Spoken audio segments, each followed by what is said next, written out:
US big tech corporations have basically taken over the world. In almost every single country on earth, the digital infrastructure upon which the modern economy is based is owned and controlled by a small handful of technology corporations, largely based in Silicon Valley in California. These big tech corporations, these monopolies, have enormous control not only over the economy of the United States, but over the global economy. And increasingly, this system is looking more and more like Neo-feudalism. The feudal landlords of medieval Europe who controlled all of the land and turned almost everyone else into serfs who worked on the land that they didn't own on behalf of those landlords. Today, we see a contemporary equivalent. These big tech corporations are the modern day version of those landlords. And today, these corporate feudal lords, these corporate landlords, control all of the digital land upon which the digital economy is based. And every other company, small businesses, average people, are like serfs that are working on this digital land controlled and owned by these big tech monopolies.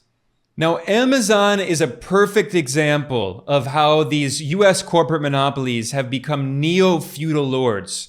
Unlike monopolies of the 19th and 20th centuries that controlled a single market, Amazon controls a huge part of the marketplace itself. Not just a single market, but the marketplace. Amazon creates and destroys entire markets. And at the same time, Amazon actually takes the ideas of other businesses, copies their products, and then sells those products on Amazon and rigs the algorithm so its products show up first. This was exposed by the mainstream media outlet Reuters, which obtained thousands of pages of internal Amazon documents, including emails, strategy papers, and business plans. And Reuters reported in 2001 that Amazon runs a, quote, systematic campaign of creating knockoffs and manipulating search results to boost its own product lines. Reuters wrote that according to these internal documents from Amazon, the monopoly, quote, exploited internal data from Amazon to copy products sold by other companies and then offered them on its platform. Amazon also rigged its search results so that the company's products would appear. Now, that report from Reuters was specifically looking at Amazon's subsidiary in India, which is one of the fastest growing markets for Amazon. But this is not true only of India. This is true for other countries around the world. So Amazon has become such a monopoly that it's a kind of new corporate feudal lord that makes the robber barons of the 19th and early 20th century in the United States, it makes those capitalist robber barons look like children and like what they did like child's play compared to what Silicon Valley is doing now, not just in the US, but in countries around the world. And it's not just Amazon. Google does the same thing. The Wall Street Journal reported back in 2017 that Google uses its search engine and it rigs the algorithm in order to promote its products. And in many cases, Google doesn't actually hide this. If you search something on Google, oftentimes the first few results come from companies, which tend to be big monopolies, that pay Google in order to show up first in the results. Google has a market share in the US of over 90%. If you look at a chart of Google compared to other major search engines like Bing and Yahoo and DuckDuckGo, it's like a joke. I mean, you can barely see the other search engines. Google has a complete monopoly on searching the internet, basically, in the 21st century. An e-commerce intelligence firm called Marketplace Pulse did a study in 2023 that found that Amazon takes more than half of the revenue of vendors on its platform. Businesses who simply want to sell their products on Amazon have to pay the corporate neo-feudal lord 8 to 15% in referral fees, 20 to 35% in fulfillment, and then up to 15% in advertising. These costs have steadily increased. In 2016, vendors on Amazon had to pay the corporate neo-feudal lord about 35% of their revenue. As of 2022, they now have to pay Amazon more than 50%, according to this study. And given that Amazon not only dominates e-commerce in the US, but in many other countries, what we're seeing is that this US monopoly controls the marketplace of many countries on Earth. If you want to create a small business, you have to pay the neo-feudal lords at Amazon, billionaire oligarch Jeff Bezos, one of the richest human beings on Earth. You have to pay him half of everything that you make for your products, even though he and Amazon did not do anything to help you create those products. No, they are simply the middlemen, the neo-feudal lords who are taking their cut. And it actually gets even worse when you realize how Amazon's buy box works. There are websites out there teaching sellers on Amazon how they can have the buy box on their product. What does that mean? Well, if you go to Amazon and you look up a product, Amazon only allows certain vendors that it picks to have a box on the right-hand side that says, buy this product. But you can only get the buy box if you're selling that product at a certain price, and the price has to be lower than on competitor websites. This is a way for the corporate feudal lords at Amazon to maintain their monopoly so other competitors do not have better prices. So they want to make sure that people only buy on Amazon. The irony is that what we're essentially saying is that this private corporation run by this big capitalist oligarch, Jeff Bezos, is setting prices. This is so ironic because capitalists for decades have criticized the old Soviet Union and central planning that was done in certain socialist economies, saying that this is so inefficient and it's crazy that the government sets prices for certain strategic products. But what we're actually seeing now is that one of the world's largest corporations, run by a big billionaire capitalist who has $200 billion of wealth, Jeff Bezos, Amazon is setting prices like in the Soviet Union, except we're talking about capitalism, or we're talking about such an extreme form of monopoly capitalism that it's essentially reverting to feudalism, to neo-feudalism, and these big capitalists have become so powerful that they no longer control just a single market. They control the marketplace, period, and they can prevent anyone from entering the marketplace. There can be no new competitors because they own all of the digital land upon which the other competitors would try to sell their products.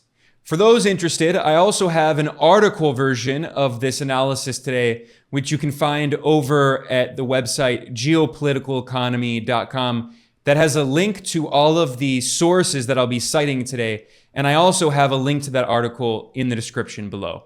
Now, I'm certainly not the first person who has talked about this. In fact, the friend of the show, economist Michael Hudson, has been talking about neo-feudalism for many years, especially focusing on the finance sector and Wall Street. But another economist, Yanis Varoufakis, the former finance minister of Greece, published a book about this in 2024 titled Technofeudalism, in which he talks about the emergence of cloud capital, these big corporate monopolies that not only control markets, but they control the very marketplace itself. And he refers to this as cloud capital. In fact, if you look at the marketplace for cloud computing infrastructure, 3 US companies control 67% of the entire world's market. Amazon Web Services, AWS, has 31% of the world market share of cloud computing. Microsoft's cloud company Azure has 25% of the world market share, and Google Cloud has 11%.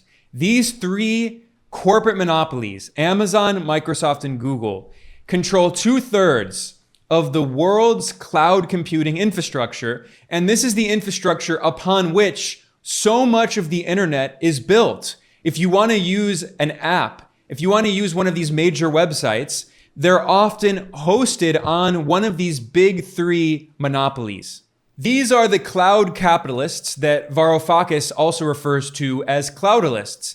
And although I disagree with some of Varoufakis' analysis, I think, for instance, that he's too critical of China. I disagree with his criticisms.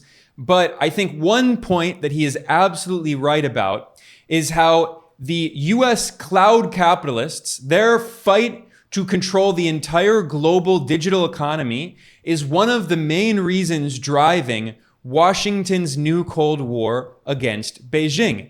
Because if you look around the world, these big tech monopolies based in Silicon Valley control basically the entire global digital infrastructure in almost every country except for one. There is only one large country that has alternatives to these US big tech monopolies. And can you guess what it is? China. Decades ago, as big tech corporations were developing, the Communist Party of China realized that so many of these US big tech companies would eventually control its economy and its digital infrastructure. So instead, China banned many of these companies, and instead they imposed what you could see as digital tariffs, a kind of protectionism to develop their own infant industries. This is how every wealthy economy became wealthy. This is what the US did up until World War II. It was one of the most protectionist countries on earth. This is what all of the European advanced capitalist countries did. This is also what Japan and South Korea did as they were in their catch-up period of industrial development. They used tariffs and protectionist policies to develop infant industries so their firms could compete internationally with the other major Western firms. So China developed alternatives to Google and alternatives to Facebook and alternatives to Amazon. Instead of Google, the main search engine in China is Baidu. Instead of YouTube, which is owned by Google, the main video sharing website in China is Bilibili. Instead of Facebook and Twitter, China has Weibo. Instead of Instagram, China has Xiaohongshu. Instead of WhatsApp or other messaging apps, China has WeChat. And WeChat is also used, along with Alipay, for most payment if you want to go buy something in the store. Whereas now in many countries, US apps like Apple Pay and Google Pay are becoming very common. Instead of Amazon, China has apps like Taobao and Jingdong. And then, of course, China created TikTok, although China has its own version of TikTok, which is called Douyin. And, of course, TikTok became extremely popular around the world, threatening the monopolies of Silicon Valley big tech corporations. So what was the response of the US government? To ban TikTok and try to force the parent company to sell TikTok to a US company, because the United States will not tolerate any competitors to the cloud capitalists, these cloudalists, these neo-feudal lords who control the infrastructure of the entire world's digital economy. So I think Yanis Varoufakis absolutely hit the nail on the head when he wrote in his book Technofeudalism, quote, "With cloud capital dominating terrestrial capital, the maintenance of US hegemony requires more than preventing foreign capitalists from buying up US capitalist conglomerates like Boeing and General Electric. In a world where cloud capital is borderless, global, capable of siphoning cloud rents from anywhere, the maintenance of US hegemony demands a direct confrontation with the only cloudalist class to have emerged as a threat to their own, China's." I think Varoufakis is absolutely right about that, about how the US wants to destroy the only alternatives to its US big tech monopolies. However, where I disagree with Varoufakis is that he claims that China is also techno-feudal like the US. I think he's completely wrong about that. And one of the things that he fails to see is that in the US, these big tech corporations control the government. The US capitalist regime is so monopolized that big capital has become so powerful that it has taken over the state and bought off politicians, and they cannot regulate it. They cannot control it. In China, it's the opposite. In China, the Communist Party and the state control capital. Yes, there are private companies in China. There are some very wealthy millionaires and even billionaires, but the state absolutely controls them and disciplines them and breaks up their companies when they go against national interests and start hurting working people in China, and when they start engaging in risky speculative behavior, like we saw with people like Jack Ma, who was trying to challenge the state-owned banking system and finance system in China, or like Evergrande, the big real estate corporation that was engaged in very risky bubble behavior and basically was running a Ponzi scheme, building new property based on debts that it was taking after it hadn't even finished the old properties. But anyway, the point is that the main distinction is that whereas in the US, Amazon and Google and Meta, these companies basically control the US government. In China, it is the Communist Party and the government that control the big tech corporations. What's not that well known is that even though about 1/3 of China's economy comes from state-owned enterprises, which are concentrated in the strategic parts of the economy, like the Chinese government owns the major telecommunications companies and infrastructure companies and all of the big banks. Well, a lot of the private companies are not technically state-owned. However, the Chinese government does have what are known as golden shares in some of the biggest tech companies like Alibaba and Tencent, which make many of the big tech companies, like for instance WeChat, Alipay. So the Chinese government effectively owns them, even though it doesn't have a majority stake in these companies. It has a golden share, which means that even though it's only 1%, the government can control the most important decisions made by these big tech companies. This is the fundamental difference between China's socialist system and the US neoliberal capitalist system that is more and more monopolized, where big corporations have taken over the US state. All of the banks are private. In China, all of the major banks are state-owned. They are run by the government and the Communist Party on behalf of the working class, on behalf of the people of China, and they use the banks in order to fund productive investment, providing tangible goods and services that develop the country, that make people's lives better, instead of big bubbles based on financial speculation in derivatives. There are literally hundreds of trillions of dollars worth of derivatives on Wall Street and in these Western casinos that we call the stock market. In the US, all of the banks are privately owned, and all of the big tech companies basically control the government. Whereas in China, it's the government that controls these companies. That is the fundamental distinction. But I do agree with Varoufakis' argument that one of the reasons driving this new Cold War is the US attempt to destroy the only alternative to these US big tech corporations, which control the government. The government is acting on behalf of Silicon Valley. It's acting on behalf of the military-industrial complex. It's acting on behalf of Wall Street that want to destroy these Chinese competitors and privatize them and sell them off to capitalist investors in the West, which is exactly what they were trying to do to TikTok. And China said no. So the US response was, fine, if you want to sell us TikTok, we will ban it.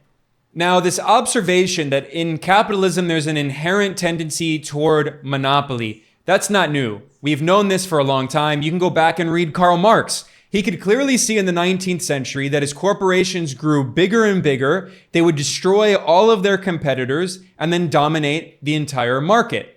And in fact, the political economist Rudolf Hilferding wrote about this back in 1910 in his brilliant book, Finance Capital, a study of the latest phase of capitalist development.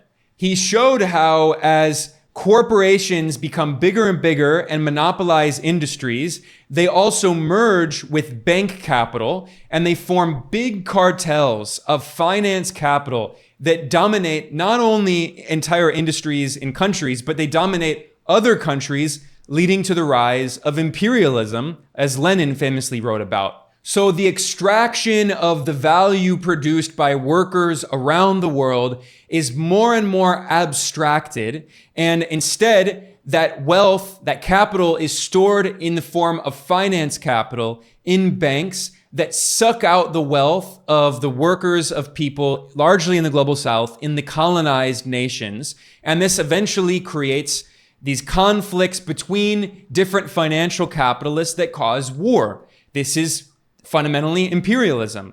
And this is ultimately what caused World War I. The advanced capitalist countries of the West, the imperialists in Europe and the US fought a war over empire and over control of finance capital, control of these monopolies around the world. But what we see today is such a concentration of those monopolies that now it's essentially US monopoly corporations that dominate the entire planet. There are no alternatives other than in China's socialist system. If you go to other big economies like India, for instance, almost all of these apps, almost all of the digital infrastructure is controlled by US corporations. And this is true of most other countries on Earth. Now, I don't want to sound too dramatic, but what we're seeing today is kind of dystopian. It's like something that we were warned about decades ago in science fiction novels. Because what's happening is that we're kind of going back to feudalism, like medieval Europe. Now, under feudalism, back in Europe, what happened is that you had the feudal lords who controlled vast swaths of land, and then the people who lived on the land, the vast majority of people who were serfs, had no property, no rights, and they had to toil. They had to break their backs working on that land to produce food, and then the feudal lords would take a large percentage of that food produced by the serfs, and the serfs would have a little left over so they didn't starve to death. And then that system eventually evolved into capitalism, and workers still basically had no rights. Instead, only capitalists had rights, and workers, they would essentially rent themselves to the capitalists and sell their labor in order to produce products, and then they would use their wages in order to buy goods and services, and if they're wealthy enough, they could maybe buy a house. But now what we see, and this is another part of neo-feudalism, is that housing is becoming prohibitively expensive for average working people. Big corporate landlords, these big asset managers like Blackstone and BlackRock, are becoming the world's largest landlords. They're gobbling up houses and then renting it to working people. They're becoming the kind of new feudal landlords. And then all of the digital infrastructure in which the new contemporary 21st century economy is built on is also owned by these neo-feudal corporate landlords who charge us fees in order to use these utilities. Because that's what they are. They are utilities. Now, in the 19th and 20th centuries, as economies developed and we had modern water grids developed and the power grid for electricity and a sewage system and the creation of roads and highways, those utilities were publicly owned, at least at first. The government created them and managed them, and then other businesses, private companies in the economy, can use the roads and can use the electricity and can use the water grid and sewage treatment facilities, and then they run their own businesses based on those public utilities. Of course, in the neoliberal era of capitalism, starting in the 70s and 80s, more and more neoclassical economists, these mainstream economists who are market fundamentalists, they preach that the best thing that you could do is privatize everything. Sell off your water grid, sell off your power grid, privatize your roads, and then companies, these corporate landlords, can create toll booths and charge you money in order to use these roads. Well, now in the 21st century, if you fast forward, exactly that privatization of public utilities is what we've seen with the digital infrastructure that our entire modern economy is built on. So if you want to create a small business, let's say you want to, create a bakery and you want to sell, these products to people in your community. Well, how are you going to market your cakes and your bread and your goods? You're going to have to create a website. Where is that website going to be hosted? Well, the website is going to be hosted probably by one of the big monopolies like Amazon Web Services. And then the app itself, the information in the cloud is going to be hosted by one of these big monopolies like Amazon or Microsoft or Google. So that's just the internet. Well, of course, the internet service provider, you have to pay a private company in order to use the internet, which should be a public utility like electricity, like water. But no, the internet is all privatized. In many Western countries, the phone companies, the telecommunications are privatized. So you have to pay them in order to use your phone and get data. Unlike in China, by the way, where in China, the telecommunications companies are state-owned. They're owned by the government. And if you want to get like 20 gigabytes of data per month for your phone, it costs 21 yuan, which is about $3 US. I know that because that's a plan that I got in China. I mean, I'm speaking from personal experience. But anyway, the point is that in Western capitalist countries, all of that is privatized. And then you also have the apps. So if you have a small business and you want to sell your pastries or your clothes that you make or your technological product, if you have a technology company, a small business, or even a big company, you have to market those products on social media, which means you have to pay Meta to have ads on Facebook and Instagram because no one else will see your product otherwise. And then you also want to market that on YouTube, which of course goes to paying Google. Google owns YouTube. And then let's say you have a restaurant. Well, in many countries, restaurants will use WhatsApp, the messaging service, which is owned by Meta, which is the parent company of Facebook.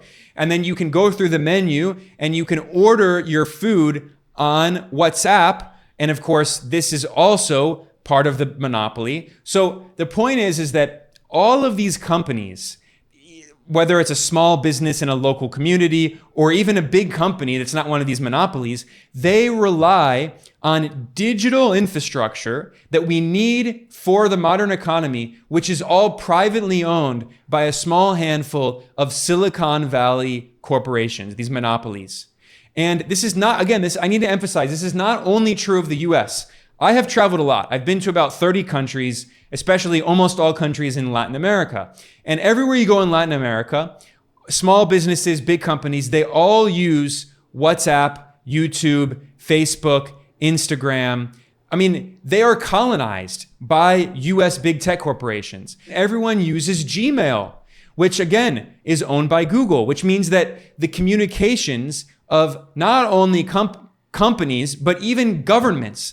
I've done interviews as a journalist with foreign government officials, and they use a Gmail account to communicate. So that means that Google has access to all of that information, this big tech corporation based in Silicon Valley. And by the way, Google and Facebook and all these other big tech corporations have billions of dollars of contracts with the CIA, with the Pentagon, with the US military, with the FBI and US police departments, with the NSA. So the reality is that US big tech has colonized so much of the global economy, controlling the global economy in almost every single country except China. And all of this digital infrastructure should be public utilities, just like electricity and water and roads, at least in countries where they haven't been privatized. But the reality is that this has become the business model of Silicon Valley. And a perfect example of this is Uber. Now, in the US, Uber controls 76% of the rideshare market. The only other real competitor is Lyft, which is about 24%. So the two of them control basically all of the ride sharing market, which is, ordering a cab on your phone. But 3/4 of that is Uber. This is a textbook monopoly. And the situation is not much better in many other countries because, of course, Uber is a multinational corporation. It's a US company, but ultimately it operates in dozens of countries around the world. And how did Uber get to the point where it's such a powerful monopoly? Well, in some cases, it was straight up through corruption. We now know that Uber was lobbying governments, which is a fancy way of saying corruption. In some cases, it was bribing politicians and pressuring politicians to end all regulation or reduce regulation, and to allow Uber to destroy unionized taxi services. This is how the scheme works. Uber entered the marketplace for taxis, and for years, it was actually losing money. I need to emphasize this point. It's very important. Uber, this massive company worth many, many billions of dollars, was losing money every single year. Because what Uber did was it was trying to undercut all of the competition and destroy, in particular, unionized taxi driver services, these taxi unions in big cities, especially, places like New York City. So Uber entered and it started charging low rates. If you remember several years ago, Uber used to be much cheaper. Why? Because the company was losing money because they were charging rates that were so low that they were putting all of their competitors out of business. Unionized taxi drivers who get paid better and have to take care of their families and have benefits, they could not compete. Instead, Uber had gig workers who get no benefits, who are not guaranteed any kind of steady wage. If they get sick, they're screwed. Their family members have no support. So Uber was exploiting gig workers, and it was losing money, charging very low rates. And then it was putting out of business all of these good unionized taxi services. And then finally, when Uber had destroyed all of its competitors, it hiked up prices. And you've probably noticed that the cost of an Uber cab is now significantly more expensive than it was a few years ago. And that's not just because of inflation. It has actually exceeded the rise in inflation. And meanwhile, Uber also lobbies governments to prevent them from passing laws that would give good benefits and basic rights to gig workers, making sure that they're not actually legally considered employees of Uber, so Uber does not have to give them any benefits and make sure that they have a living wage. This has become the modus operandi of Silicon Valley, of these big tech corporations. They survived for many years losing money in order to create a monopoly. And then once they have a monopoly, they hike up rates and suddenly they become profitable. And by the way, how were they able to do this for so long? Well, a big reason for this is because after the 2008 financial crisis that started in the US on Wall Street, the US central bank, the Federal Reserve, which is essentially the world central bank because the dollar is the global reserve currency. It's the exorbitant privilege of the US. It can print more and more dollars digitally, just add zeros on the computer screen, and then it can buy and suck in all of those products around the world. But anyway, the point is that the US central bank, the Federal Reserve, it dropped interest rates basically to zero, which meant that for many of these big companies, they could borrow money basically for free.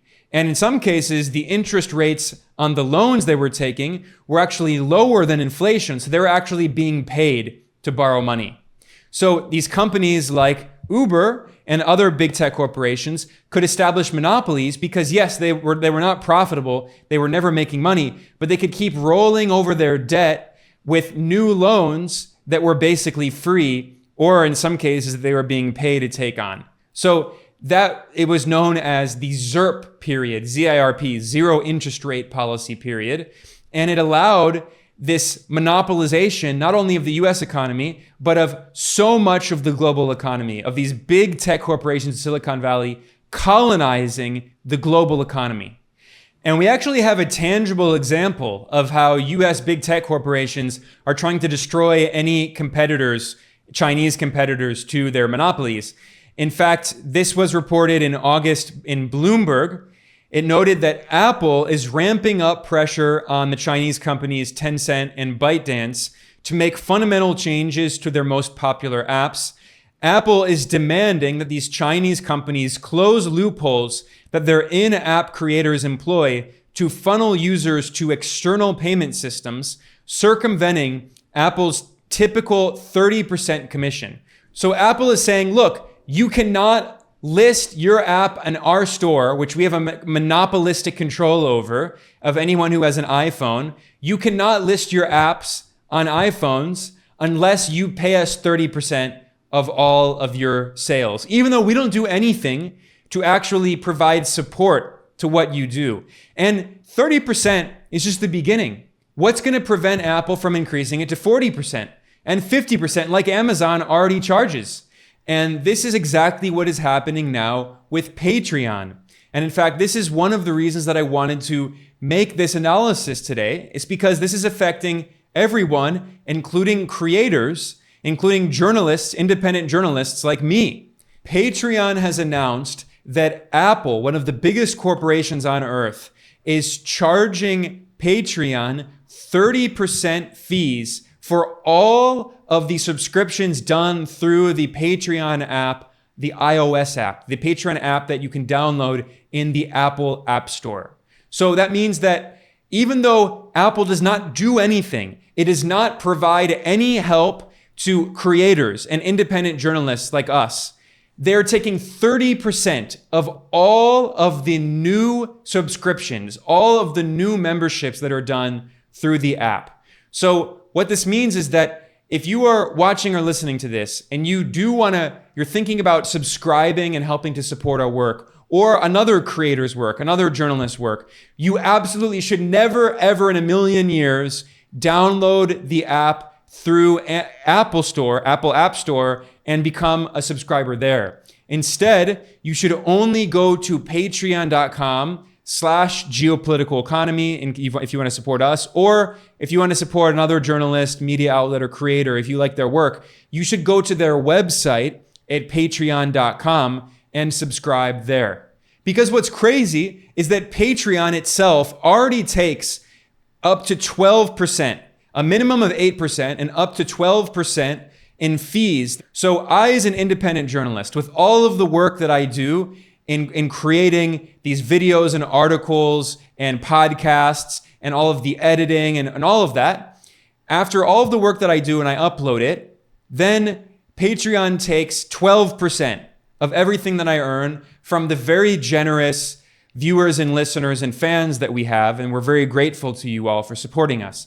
Patreon already takes 12% of that cut. Now Apple wants to take an additional 30%. That is nearly half of all of what we make being taken by these two companies that don't do anything to help us. I mean, at least you can say of Patreon that at the very least they're providing the website and the services that we use to interface with our fans. But Apple doesn't do anything. All they have is the App Store where you can download the app that they don't even manage. It's managed by Patreon. These are the neo-feudal lords who, like the feudal lords of medieval Europe, are going to suck out all of the wealth that is produced by any worker.